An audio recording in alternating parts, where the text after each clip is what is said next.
I'd like to commence today's webinar with an acknowledgement of country. So AgriFutures Australia acknowledges the First Nations people of Australia as the traditional custodians of the lands and waters on which we live, learn and work. We pay our respects to past, present and future elders of these nations and any First Nations people on this webinar today. In particular, I'd like to acknowledge the Wiradjuri people of Australia, the traditional custodians of the lands and waters where the AgriFutures head office is located and where I'm hosting this webinar from today. So welcome to the AgriFutures Chicken Meat Program webinar series. It's great to have your company today. Before we get into today's webinar content, a little bit of housekeeping. We will be recording today's session and that recording has started and making that available through online channels. So as I run through these housekeeping items, there'll be a pop-up poll that shows up on your screen somewhere with some questions, and that's just for us to gauge who's in our virtual room with us, and we'd be grateful for your responses. As this is a webinar, your video and audio functionality are not enabled, and that just means you can best utilize the Zoom screen real estate to view the shared content. It also allows us to minimize any background noise or disturbances to our speaker. We will have time for Q&As at the conclusion of today's webinar. However, over the course of the webinar, if there's any questions, you can use the dedicated Q&A function at the bottom, and we'll keep monitoring that, and we'll ask our presenter those at the conclusion of the presentation. A quick introduction to who I am. My name is Sarika Pandya. I'm the research manager for, as part of the broader AgriFutures Levied and Emerging Industries team, and specifically look after the chicken meat research, development and extension program. This webinar is part of a series which we host expert presenters to provide you with the latest information on topics that are both relevant to the industry and our research priorities. So commercial chicken meat production is amongst the most environmentally sustainable systems to produce land-based animal protein, and the chicken meat sector is amongst the lowest, one of the industries that has the lowest environmental footprints in Australia. Despite this, the well-being of the natural environment, it still remains a high priority for the industry, and it makes it a major focus for research investment by the AgriFutures Chicken Meat Program. Now, this is captured as a key research priority within the program, which is centred around improving environmental sustainability. Now, the industry did launch its sustainability framework in 2024, and that was to articulate the significant achievements and investments of the industry over the past decades. And this program invests in research and projects via industry levies within this area and to improve knowledge of the most significant components of the industry's environmental impacts. Today's content features a project nearing completion, which was featured earlier, part of this webinar series in February. Integrity Ag, they undertook a piece of work which explored emission reduction pathways for the industry to meet government and customer emission targets. Now, the webinar today outlines some of the technology strategies that are relevant for industry to consider, so I hope you enjoyed today's content. So I'll provide you a little bit of an introduction to our speaker, and whilst I'm doing that, Fran, I'll invite you to turn on your camera and start sharing your slides. So Mary Frances Copley is a senior consultant at Integrity Ag with a background in agriculture and economics. She is particularly interested in environmental accounting and sustainability for egg, chicken meat and pork production. She has conducted life cycle assessments, developed emission reduction pathways and a host of other environmental projects to advance the sustainability outcomes for these industries.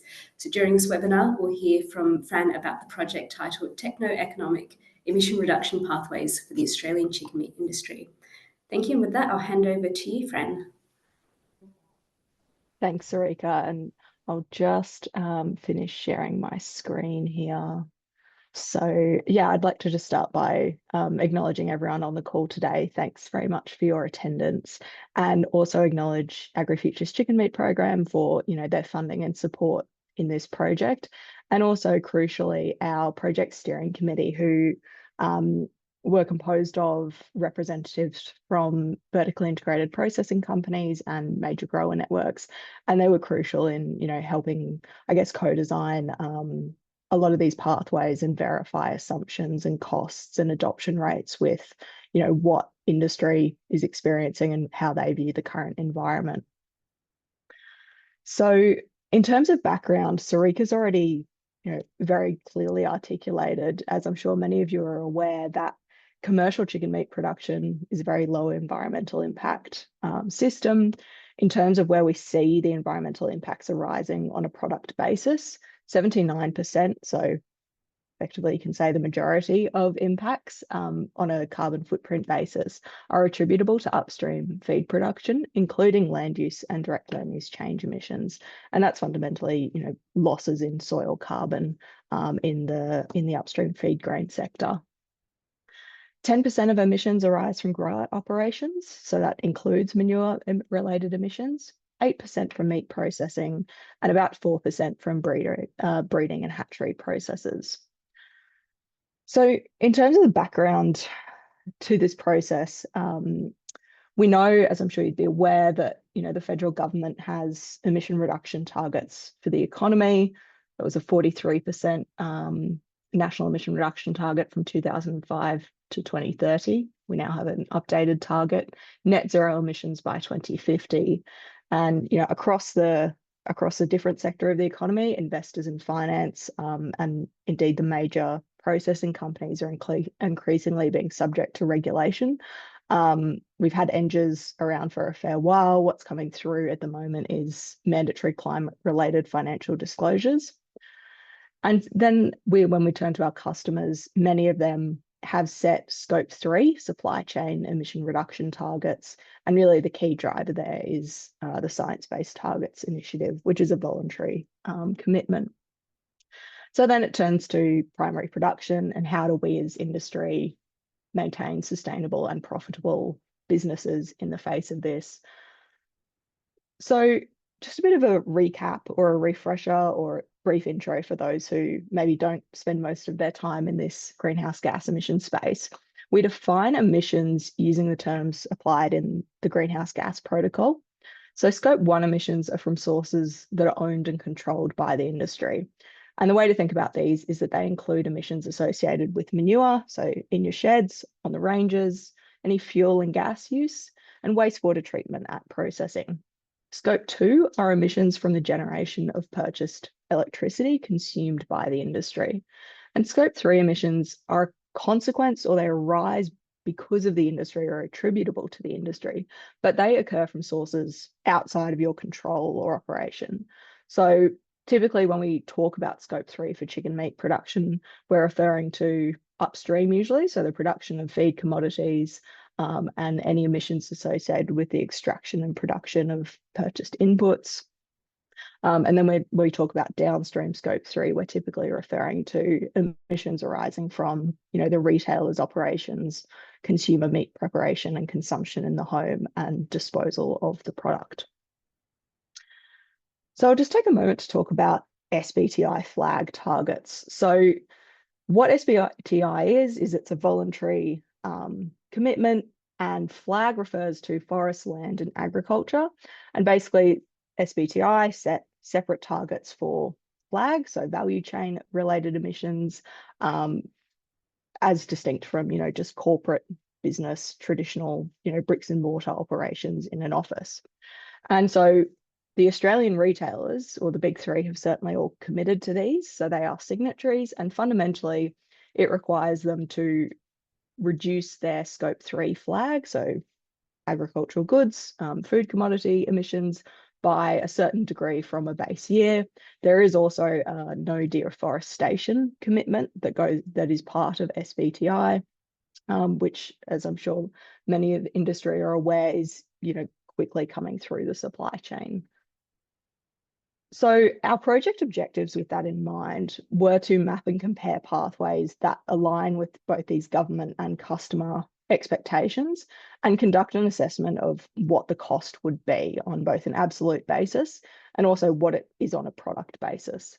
And that's all relative to what baseline industry emissions might be. So in terms of how we've gone about doing that, we've got 4 projections. The first is baseline emissions out to 2050, and that's projected, I beg your pardon, reflecting both the national renewable energy target, so it assumes that that will be achieved, and also includes projections around, changes in production that have a long-term basis, continuing to some degree into the future. So things like feed conversion ratio, ongoing incremental improvement in meat yields. Pathway 1 was then a projection of how the industry might go about achieving net zero scope 1 and 2 absolute industry emissions by 2050. Pathway 2 was the SBTI flag commodity pathway, which is basically a product-based pathway. And pathway 3 was really a floating target, which is designed to, I guess, highlight the gap between what could potentially reasonably, technically and economically be achieved by the industry by 2050. And the point there is, how does that compare with the stated targets that the industry is otherwise subject to?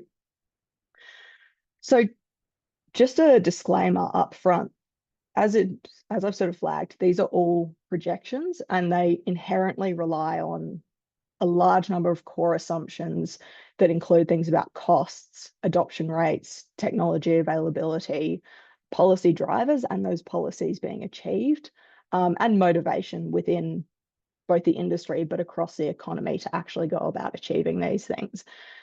And so this analysis is inherently speculative, particularly over an extended time frame. And it's not the purpose of this work to say that something is or is not achievable, or that it is or is not affordable, or that it is or is not a good thing to pursue. It's really just to say, if we looked at this particular scenario, what would be involved? And, to provide that as, I guess, a basis for industry to go about having discussions with government and the supply chain and within their own businesses. So our project method, we started out by modelling these draft pathways to achieve both the absolute and product emission reductions.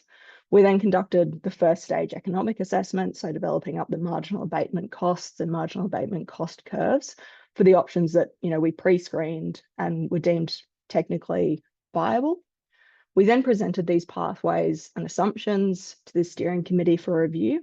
We also issued a survey to that steering committee for them to provide feedback and alternative anonymous assumptions as they saw fit. And part of that was that, to a certain degree, some of the information we were collecting did have a degree of commercial sensitivity, or it may have been the thing, information of the type that they weren't necessarily comfortable to, have publicly attributed to them in a group of their peers. And then we finalised those emission reduction pathways and assumptions based on that feedback process. A draft journal paper has been completed. We pass that back to the steering committee, and to the Chicken Meat Federation for review, and it's in the process of being submitted to journal. So in terms of the underlying strategies and assumptions included in each pathway, I've got sort of a macro overview here. There's a wealth of content in relation to this study and indeed in the paper to get through. So we can't run through every single component of this. So I will refer you to that paper, or happy to take questions at any point at the end of this webinar or via email afterwards if you are interested, as to what some of the specifics behind these might have been. But generally speaking, we have the first tier of renewable energy target, ongoing productivity improvement within the industry, which are applied across all four projections, so the baseline and the pathways. We then have a degree of feed related strategies, so in terms of changing sourcing, changing inclusion rates, changing dietary crude protein, energy, so adoption of classic renewable energy sources like solar, but also lower emission energy sources, so potentially displacing gas with electricity, purchase of, where these are available, carbon neutral gas, and finally, getting into our net zero strategy in particular, it does assume net zero across the economy. So a net zero feed grain sector, net zero transport fuels and transport sector. There's a lot to be said about, as it is with the chicken meat industry, whether that is entirely achievable, We won't necessarily get into that discussion today unless it pops up in the questions, but we do delve into it in a bit of detail in the paper. And then our final strategy, which is really your last resort, is to look at emission removals. And in that case, that was insetting via tree planting, which is effectively, well, once you've exhausted every technically and economically viable direct mitigation strategy, there were residual emissions left over that needed to be offset in order to achieve some of these targets. So what we have here are absolute emissions for our baseline scenario. So the bottom portion of the bar, which is the orange, is Scope 1 emissions. The portion of the bar above that, which is grey, apologies, that may be difficult to see, is Scope 2. So they form, as we move forward into talking about net zero, that's the key portion that a net zero strategy is seeking to address. We then have Scope 3, which the majority of those emissions, as I'm sure you'll recall, are feed related. And then Scope 3, land use and direct land use change, is the top of the bar in that pale green colour. And typically that's attributable in part to imported soybean meal from certain regions, but land use and direct land use change emissions do also arise in certain regions in Australia in cropping systems. So what do these actually mean? Well, based on the projection, absolute total attributable emissions, so Scope 1, 2, and 3, including land use change, were projected to be 65% higher in 2050 than in 2020. And the key thing that's really driving that is the assumption around industry expansion and growth. We're not projecting by any means that the industry remains static and doesn't continue to grow. Scope 1 and 2 emissions, however, were only 10% higher in 2050 than they were in 2020. And one of the key things there, aside from, productivity improvement, reducing manure-related emissions, for example, is that this Scope 2 portion effectively disappears over time in line with the adoption of increased renewable energy in the electricity market, as per the federal government's national renewable energy target. So that was absolute emissions. In terms of what that looks like on a product basis, we start in 2020 with our baseline of roughly 4 kilos of emissions per kilo of carcass weight. And the projection over time was that by 2050, that product carbon footprint would be 29% lower than it was in the base year, which is equivalent to a 1.1% reduction per year over 30 years. And the reason absolute emissions go up but product-related emissions go down is fundamentally because there are projected improvements in production efficiency, so feed conversion ratio, meat yields, that do offset those absolute increases because they have more of an impact on the Scope 3. So pathway 1, which is net zero by 2050, what you can see here is we've got Scope 1, orange again on the bottom portion of the bar, and then the grey being the Scope 2 emissions. The black line that follows that directly is net emissions. So because what we've got below the bar, below the x-axis over at the right-hand side towards the end of this time period are emission removals being generated via insetting. And then this dashed line at the top of the graph is what the baseline Scope 1 and 2 emissions would have been. So without these additional interventions being undertaken, what would the sectoral emissions have been? And you can see that over this period, the key thing is, while these can decline, the Scope 2 goes down, as discussed. There's additional renewable electricity uptake, which does help that there. Scope 1, we've got those reductions in manure-related emissions, also increased uptake or avoidance of Scope 1 fuel and energy-related emissions, and avoided emissions at meat processing. But really what that ultimately gets to is we get to this point of about 200,000 tonnes of carbon dioxide equivalent remaining, as in residual, that requires offsetting, that there are strategies that we could technically and economically and technically and financially implement have been exhausted. And this is the gap that requires offsetting in order to achieve net zero. And that amounted to about 28 million trees being required by 2050, just within the boundary of, the chicken meat industry in order to achieve net zero. So again, this isn't a judgment call at this point in time as to whether that is achievable or good. Everyone probably has a different view on that. But again, the paper, we delve into more discussion around sort of implications or considerations there. So pathway 2, a quick refresher, was our SBTI flag commodity pathway. So that's targeting a specific reduction in product-related emissions over a period of time. But one condition also is that, your absolute emissions at the end of this period can't be higher than they were at the start of the period.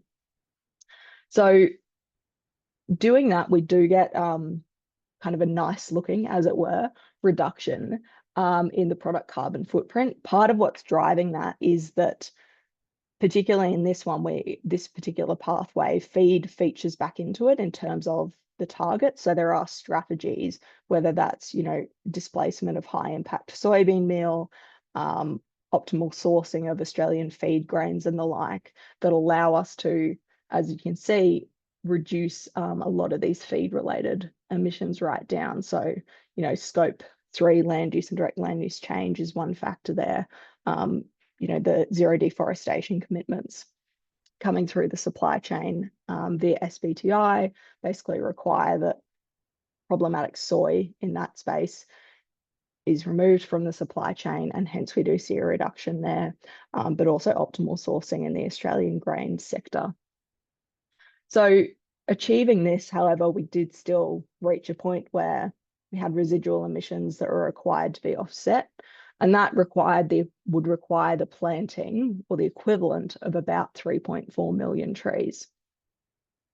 So pathway 3 then becomes what we've termed a floating target. It's not necessarily setting a target per se, but it's saying, okay, well, if we took the technically and economically viable strategies at reasonable adoption rates and transfer, reasonable assumptions across the rest of the economy in terms of what might be achieved in their sectors, feed grain being a key call out there, but also the transport sector, what would industry emissions look like? So I can see that here by 2050, scope 1 and 2 were 47% lower than the baseline, so 2020, and that they were lower than the baseline, so what they would have been in 2050, and 42% lower than they were in 2020. If we look at that on a product basis, what we see is that by 2050, the product carbon footprint under this floating target, so implementing additional active mitigation strategies beyond just passively or relatively passively incurring emission reduction potential from decarbonisation of the electricity supply and productivity improvements. The product carbon footprint of chicken meat would be 41% lower than it would have been without those additional active mitigation measures, and 58% lower than 2020. And the key thing is in pathway 3, we're not only considering just scope 1 and 2 emissions, there is an inclusion made around reducing feed-related emissions, which again are not necessarily directly attributable to the chicken meat industry. They, occur from sources that are largely outside the control of anyone in industry. However, on a product basis, addressing those sources does lead to quite substantial reductions in product-related emissions. And as I'll get to in a moment, based on, the assumptions provided by the steering committee, there are also probably some of the more relatively affordable strategies that are available. So turning now to our economics, what we were really seeking to do here is determine the benefits, if any, associated with each strategy, and also the costs. And those benefits and costs were the expected additional benefits and costs that the industry would experience or incur between effectively 2026 and 2050 relative to the baseline scenario. So that's not to say that, there are no costs and benefits associated with production under the baseline, but it's what else what other costs or benefits would the industry incur from implementing these active mitigations. So we determine net present values for each strategy, I beg your pardon, using a discounted cash flow. And that analysis used a discount rate of 7%. We then annualize the net present values and express them in terms of 2024 Australian dollars. And that was really to facilitate comparison between strategies with different project lives. So marginal abatement costs were determined for each strategy, which reflects the NPV of each against its mitigation potential. So that's the tons of carbon dioxide equivalent reduced or avoided. And then the max of each strategy were arranged in ascending order to create a marginal abatement cost curve, which helpfully is also abbreviated to max for each pathway. So in those cost curves, each mitigation strategy or technology is represented by a bar. The height corresponds to the average cost of abatement, which is effectively dollars per tonne of abatement.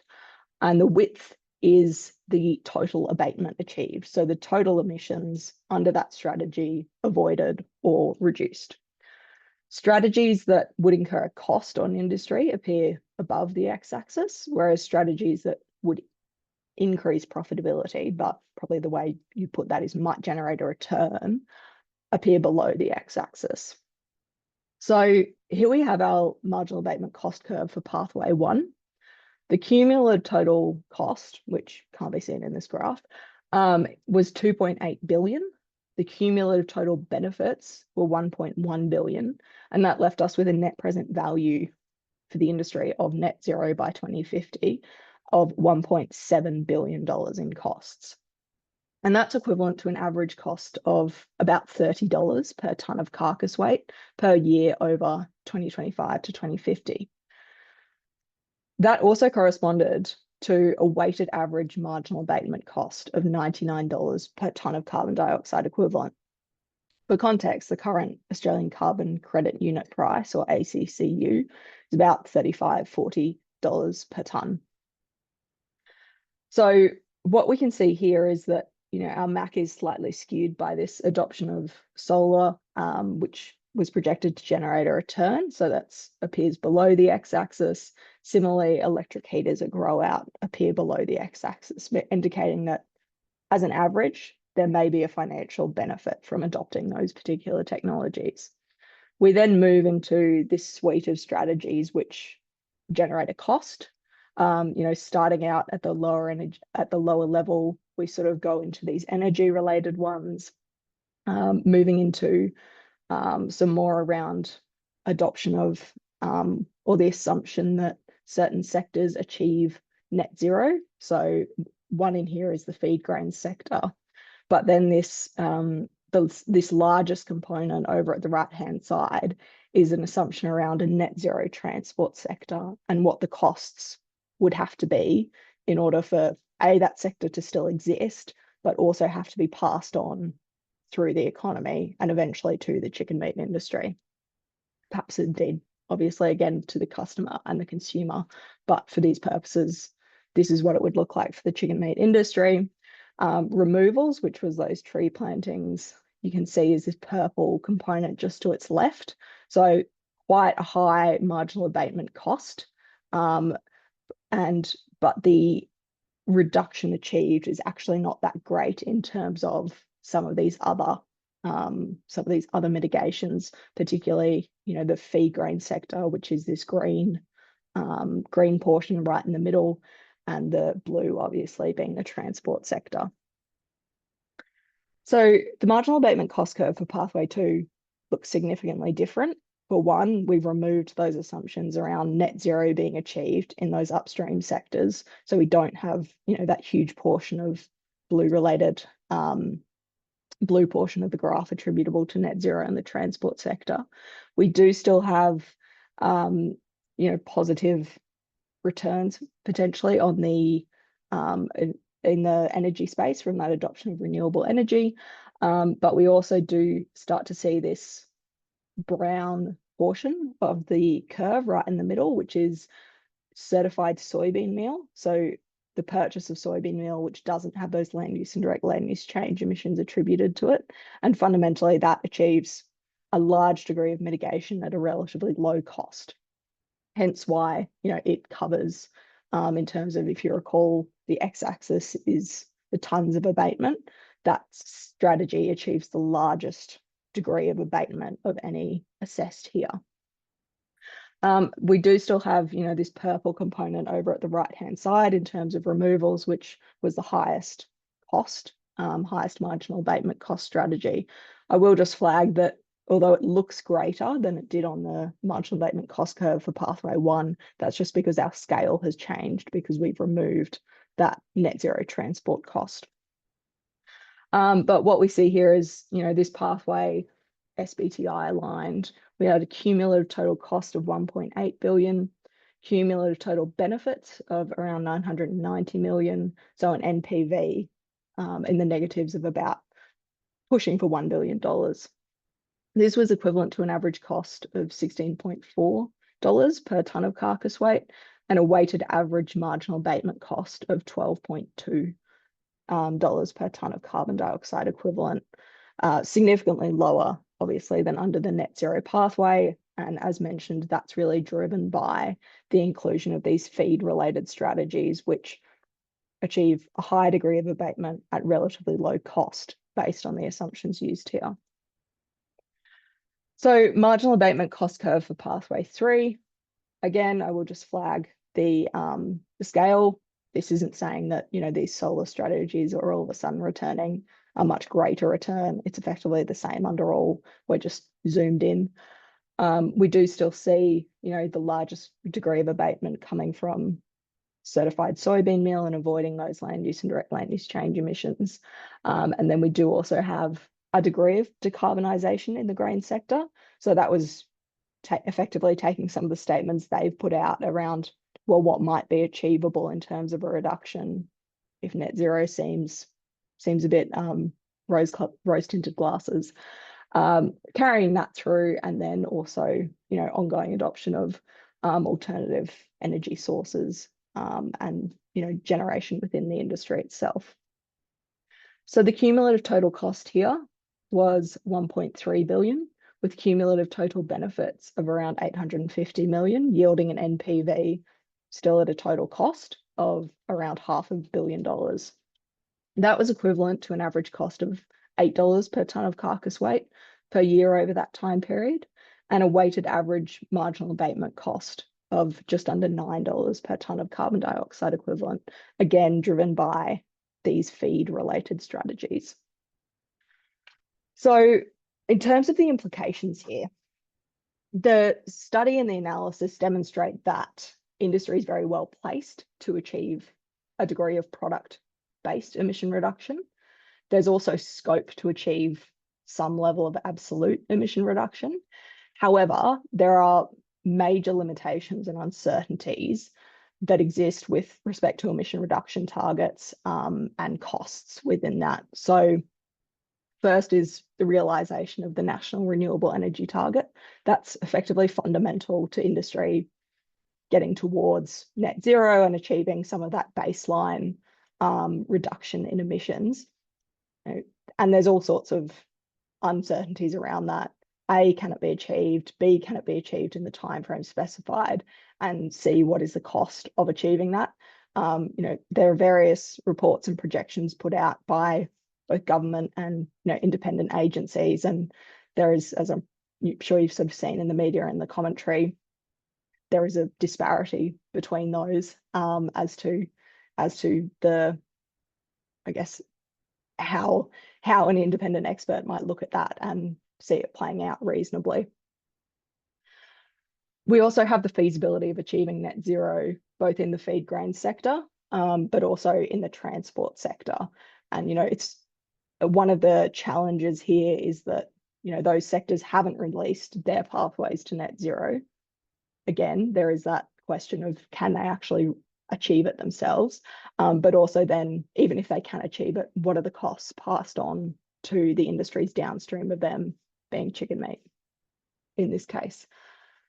And then we do have this question over, well, to what extent can these costs be passed on to the customer, to the consumer, or can there be a cost sharing arrangement between different supply chain actors, particularly where there is, a target that is coming from a retailer or an expectation that, and, there are actors in that supply chain who are not otherwise subject to those same requirements or commitments.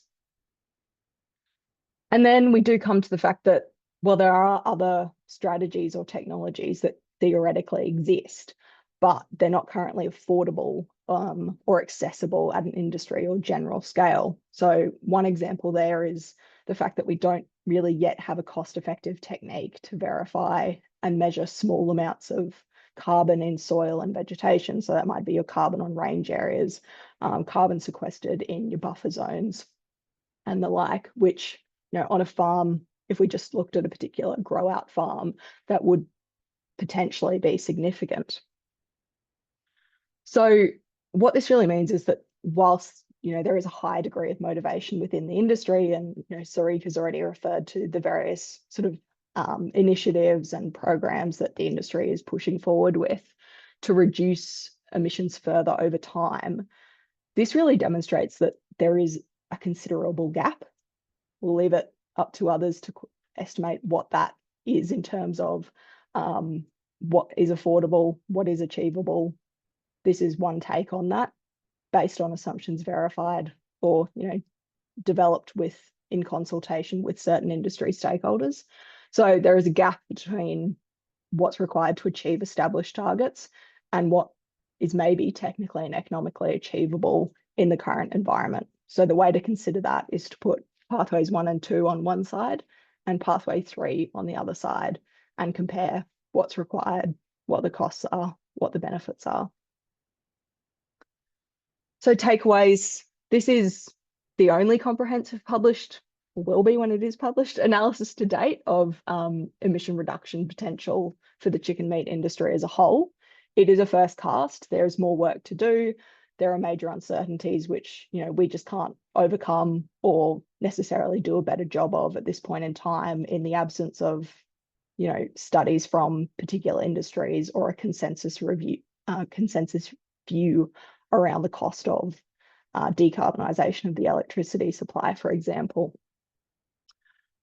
Productivity improvements and decarbonisation of the electricity market, if, the federal government's policy is to be achieved, are projected to lead to a 29% reduction in product carbon footprint between our baseline year of 2020 and the target year of 2050. But sectoral emissions were projected to increase over that period. So a takeaway there is realising those potential reductions on a product basis will help keep a lid on, so much as possible, those sectoral emissions.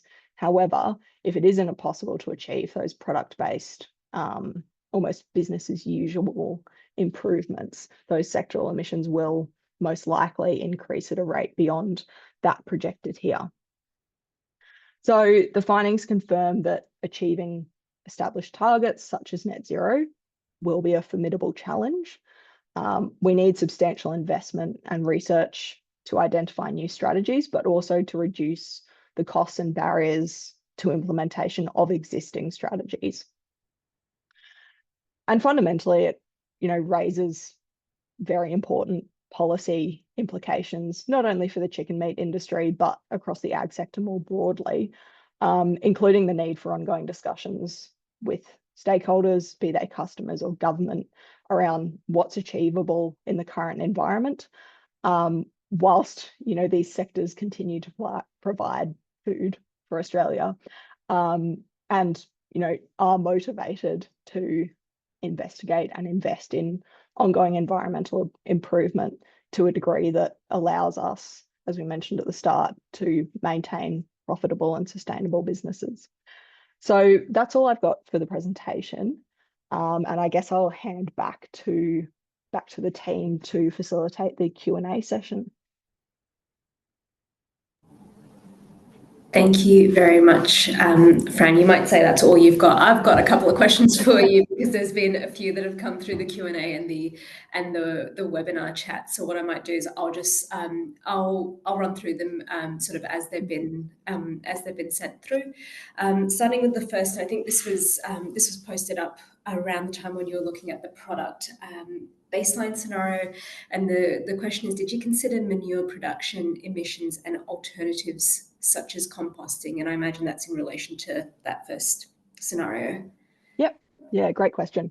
So yes, all the manure-related emissions were included. Part of a consideration, though, is that the, I guess, management of manure or spent litter once it leaves the shed does not necessarily always occur within the boundary of the chicken meat industry itself. For example, a portion of that will be sold, direct from shed to an end user, who then processes it. And those emissions, from a carbon accounting perspective, are a scope 1 emission that is attributable to that end user. In terms of the manure-related emissions themselves, that's a really interesting sort of consideration. There is limited Australian research on some of these emission factors. The National Inventory Report, which basically outlines the appropriate emission factors to use in various instances, does have to rely on factors from the IPCC, so international ones, and in the Australian environment, for a range of reasons, they may, in some cases, under or overestimate emissions, but fundamentally the research hasn't been done to verify that. So it's based on our best knowledge possible. And as ever, yeah, it could be improved over time with that additional insight. And look, thank you very much for that. And the more and more you're going through that presentation, even with that response there, and even maybe even the next question I'm about to ask, you can there are a lot of assumptions and a lot of using other data in the absence of what we've got sort of published for our context. So, second question that we've got in the chat is relates to land use change. So, and the question is, if land use change is not happening in Australia or within Australia, what's the accuracy that this is always displacing forestry, mostly in places like South America? Yeah, great question. So again, that's one where, we do have limited data available. The study suggests that within where Australia is importing soybean meal from in South America, more so Argentina than, say, Brazil being the more likely sort of candidate for deforestation, those land use change emissions arise from a different source. So again, there's soil carbon loss, but in Argentina, it's primarily related to soil carbon loss associated with conversion of pasture to crop, because there's been a massive expansion over the past few years. Over time, that sort of thing would stabilize. So if we compared soybean meal from South America, Argentina, or Brazil, or the general market with the US, for example, where, that pasture, the cropland has remained relatively static, we wouldn't see those emissions. In terms of Australia, however, there can still be, land use and direct land use change emissions associated with like soil mineralization and the like. So it's not necessarily just get rid of deforestation and we won't see land use and direct land use change emissions. There is commentary again in the paper around, okay, well, the assumption certified soybean meal, but we may not necessarily be 100% addressing all the land use and direct land use change emissions, which may arise just by making that switch to something that is certified as deforestation free. Yeah, righty. I scribbled down a question whilst you're presenting, which you did end up answering around published pathways for those other industries that you mentioned, like grains and transport to net zero. But we've got another question received for the grains sector. So for net zero feed grain sector, will it also be realised by planting more trees? Yeah, good question. I mean, that is one that I guess the economy really needs to grapple with, but there are major policy implications. I can't really think of any grain producer who would go, okay, well, I'm going to just plant on my arable cropland and lose a portion of my farm purely for this measure. So if we take it from that perspective, maybe there is some marginal land on each of these farms that could be devoted to tree planting, not necessarily saying that's the best strategy. I think Cyro and Martis Fenster, I think she's the lead on the work, have been sort of working towards, pathways for the grain sector. The estimate of what they thought they might be able to achieve, I don't have it right with me, but is something like 15 or 18% reduction in carbon footprint, I believe, over a certain period of time. But that's their focus really on that is in relation to, optimized fertilizer application, rotations and energy within that portion of the supply chain. So theoretically, I think there's still an assumption that tree planting will get us there, but practically, we are shifting away from that. And perhaps what I might do is I might get that CSIRO reference that you referred to Yeah. off a little bit later, and perhaps we can send that out to webinar attendees or those that had registered, part of the information that goes out afterwards. Next question is a little bit, maybe zooming out a little bit bigger picture and composed of two parts. So would it be relevant to only consider the emissions within Australia as the net zero emissions by 2050 is an Australian target? And how would that impact the MAC of this project? Yeah, good question. So in terms of if we look at net zero and just go, the definition of that as legislated and used is scope 1 and 2. So that is within Australia. It doesn't consider, any, like if we, I don't know, solar panels are manufactured in China or wind turbines are manufactured overseas and then imported. What's the implication of that? Because it doesn't arise within Australia. And so the policy is that's external from our own target.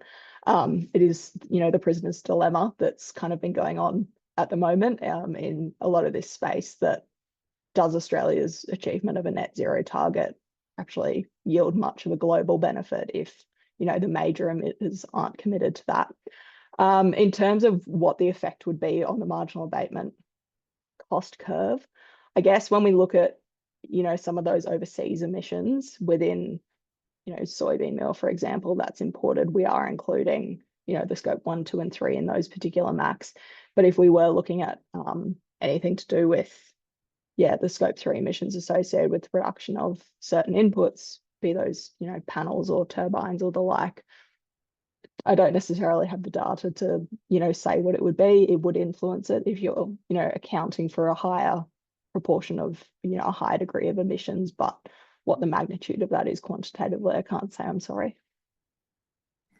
Not a problem. Then what I might do is I'm not going to skip the next question that we've got. I'm going to jump to the last one. I'll come back to the next one that we've got in the chat just because it relates to some of these bigger picture cost implications. The question is, have you allowed a cost impost from the transport and grain industry as they seek to achieve net zero? And if not, and by allowing a cost impost, I think the question asker means at least some sort of fluctuation or up down change in cost.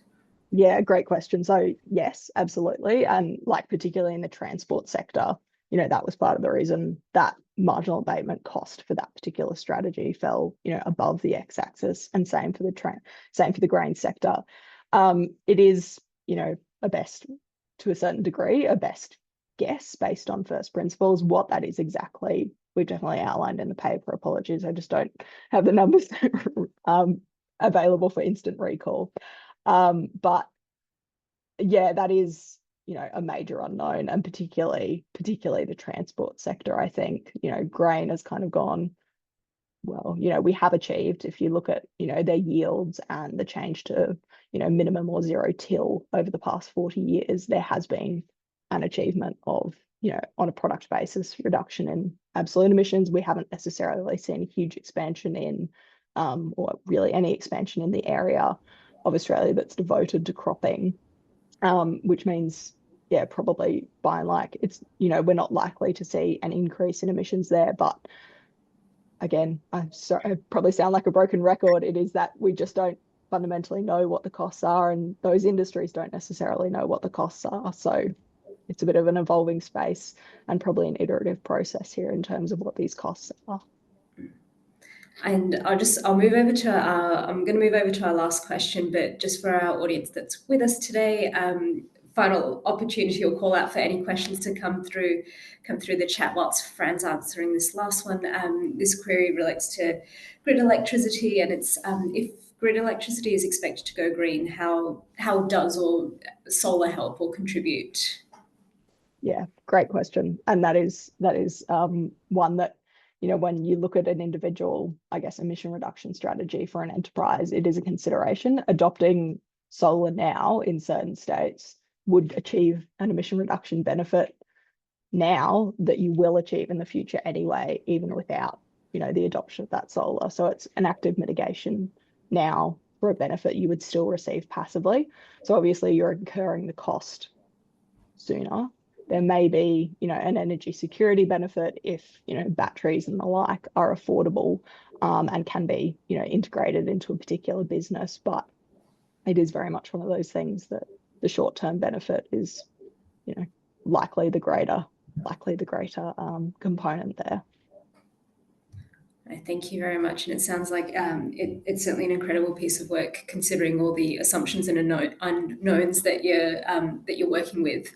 And I think, I suspect a lot of people on this call and others will be waiting for the published for that published analysis. So we'll be, as it's an output of this project, we'll be sure to feature that to our wider readership as well.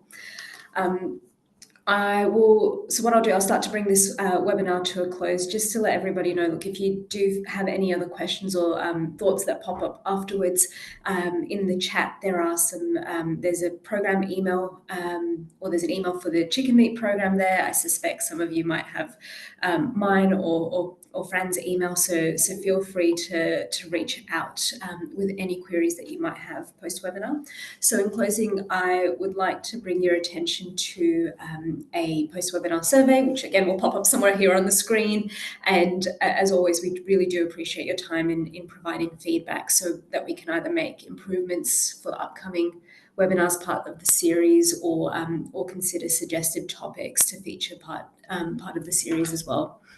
A quick reminder that we will provide links to any resources mentioned during the webinar, or anything that's posted in the chat. It'll feature part of the email that gets circulated afterwards with a link to the recording.